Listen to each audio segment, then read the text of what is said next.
Chapter 17. The being finished speaking and fixed his looks upon me in the expectation of a reply.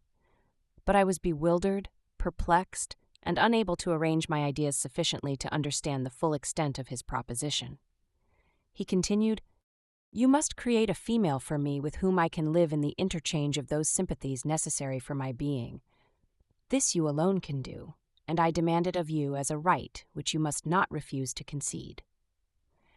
The latter part of his tale had kindled anew in me the anger that had died away while he narrated his peaceful life among the cottagers, and as he said this, I could no longer suppress the rage that burned within me.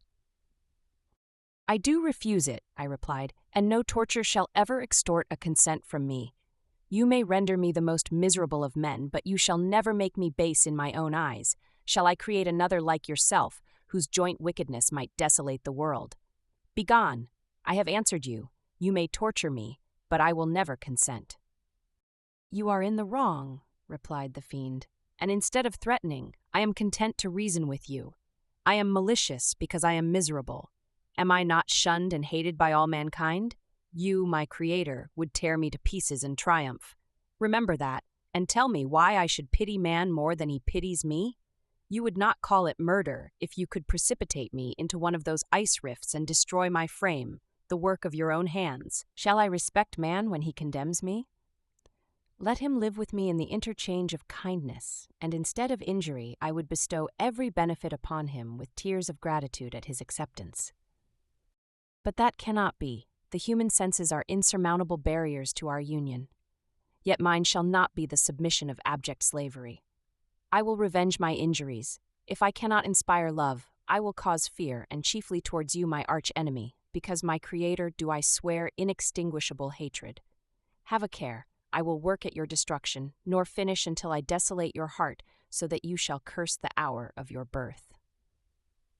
A fiendish rage animated him as he said this. His face was wrinkled into contortions too horrible for human eyes to behold, but presently he calmed himself and proceeded. "I intended to reason.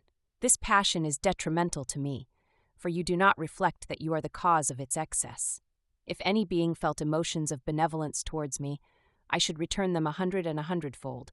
For that one creature's sake, I would make peace with the whole kind. But I now indulge in dreams of bliss that cannot be realized. What I ask of you is reasonable and moderate.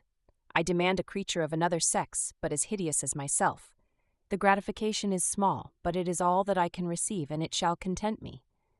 It is true, we shall be monsters, cut off from all the world, but on that account we shall be more attached to one another.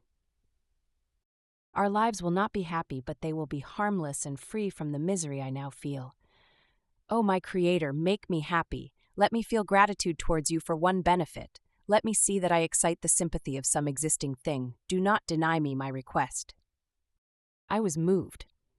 I shuddered when I thought of the possible consequences of my consent, but I felt that there was some justice in his argument.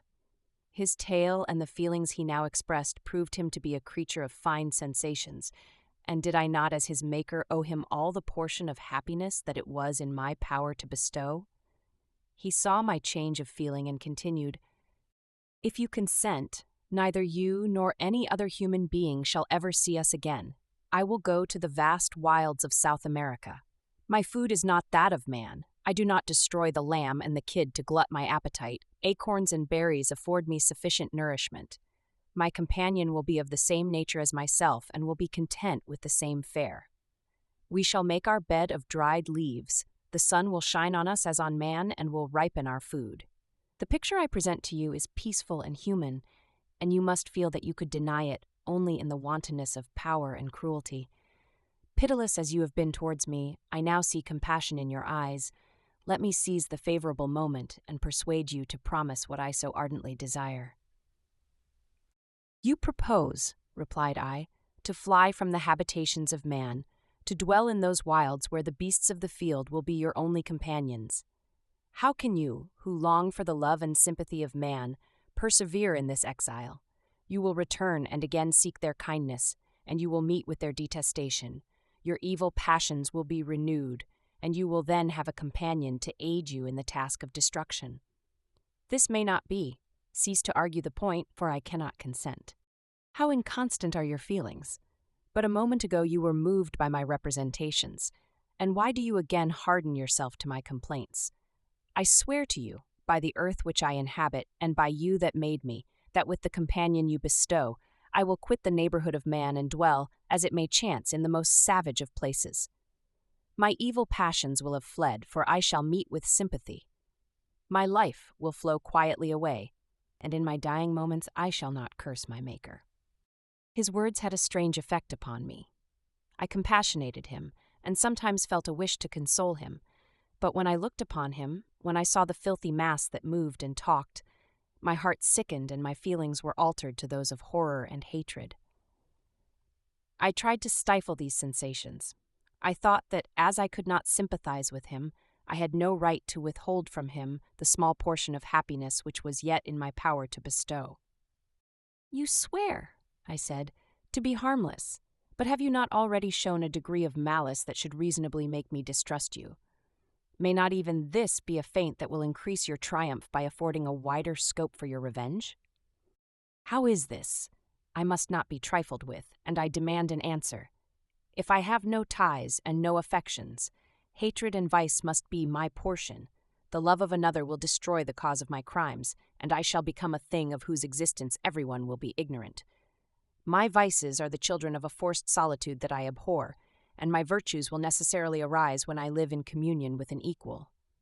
I shall feel the affections of a sensitive being and become linked to the chain of existence and events from which I am now excluded." I paused some time to reflect on all he had related and the various arguments which he had employed. I thought of the promise of virtues which he had displayed on the opening of his existence, and the subsequent blight of all kindly feeling by the loathing and scorn which his protectors had manifested towards him. His power and threats were not omitted in my calculations. A creature who could exist in the ice caves of the glaciers and hide himself from pursuit among the ridges of inaccessible precipices was a being possessing faculties it would be vain to cope with. After a long pause of reflection, I concluded that the justice due both to him and my fellow creatures demanded of me that I should comply with his request. Turning to him, therefore, I said, "I consent to your demand on your solemn oath to quit Europe forever and every other place in the neighborhood of man as soon as I shall deliver into your hands a female who will accompany you in your exile."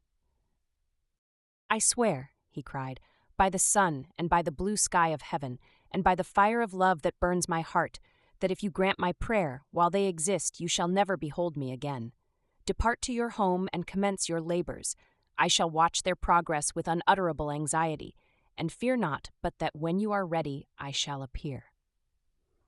Saying this, he suddenly quitted me, fearful, perhaps, of any change in my sentiments. I saw him descend the mountain with greater speed than the flight of an eagle, and quickly lost among the undulations of the sea of ice.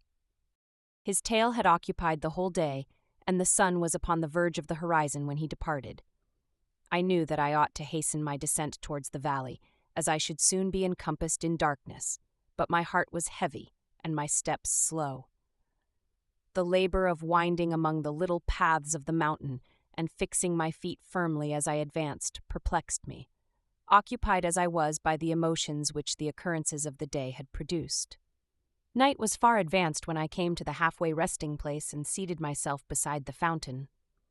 The stars shone at intervals as the clouds passed from over them, the dark pines rose before me, and every here and there a broken tree lay on the ground. It was a scene of wonderful solemnity and stirred strange thoughts within me. I wept bitterly, and clasping my hands in agony, I exclaimed, "O stars and clouds and winds, ye are all about to mock me. If ye really pity me, crush sensation and memory. Let me become as naught, but if not, depart, depart, and leave me in darkness." These were wild and miserable thoughts, but I cannot describe to you how the eternal twinkling of the stars weighed upon me, and how I listened to every blast of wind as if it were a dull, ugly siroc on its way to consume me.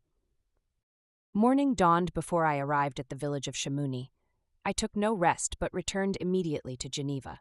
Even in my own heart I could give no expression to my sensations. They weighed on me with a mountain's weight, and their excess destroyed my agony beneath them. Thus I returned home, and entering the house, presented myself to the family.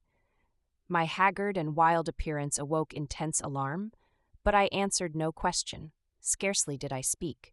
I felt as if I were placed under a ban, as if I had no right to claim their sympathies, as if never more might I enjoy companionship with them. Yet even thus I loved them to adoration, and to save them, I resolved to dedicate myself to my most abhorred task. The prospect of such an occupation made every other circumstance of existence pass before me like a dream, and that thought only had to me the reality of life.